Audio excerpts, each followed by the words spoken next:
2026ஆம் ஆண்டில் ஓய்வு பெற்ற பின்னர் வாழ்வதற்கு உலகின் மிக மலிவான மற்றும் வசதியான நாடாக இலங்கை பெயரிடப்பட்டுள்ளது. புகழ்பெற்ற சர்வதேச பயண சஞ்சிகையான டிராவல் பிளஸ் இந்த தரவரிசையை வெளியிட்டுள்ளது. அமெரிக்கா போன்ற வளர்ந்த நாடுகளின் வாழ்க்கை செலவு அதிகரிப்பு காரணமாக பல முதியவர்கள் தங்களுடைய ஓய்வு காலத்தை ஒத்திவைத்து வரும் நிலையில் இலங்கையின் இந்த அங்கீகாரம் சர்வதேச ரீதியில் கவனத்தை ஈர்த்துள்ளது. ஒரு தம்பதியினர் மாதம் சுமார் 2200 அமெரிக்க டாலர் செலவில் தங்குமிடம், உணவு, போக்குவரத்து, மருத்துவம் மற்றும் பொழுதுபோக்கு என அனைத்து வசதிகளுடன் சௌகரியமாக வாழ முடியும் என அறிக்கையில் குறிப்பிடப்பட்டுள்ளது. கடற்கரையோர விழாக்களால் மாதம் $400 குறைவான வாடகை கிடைக்கின்றன.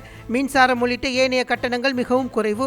உள்ளூர் சந்தைகளில் புதிய மீன் மற்றும் காய்கறிகள் மிக குறைந்த விலையில் கிடைக்கப்படுகின்றன. இருவருக்கான உயர்தர 3 நேர உணவு சுமார் $50 செலவில் அமையும். நீண்ட தூர தொடரும் பயணம் உள்ளிட்ட பொது போக்குவரத்து வசதிகள் ஒரு சில டாலர்களிலேயே சாத்தியமாகின்றன. கொழும்பில் உள்ள தனியார் மருத்துவமனைகளில் நவீன வசதிகள் மற்றும் நம்பகமான மருத்துவ சேவைகள் வழங்கப்படுகின்றன.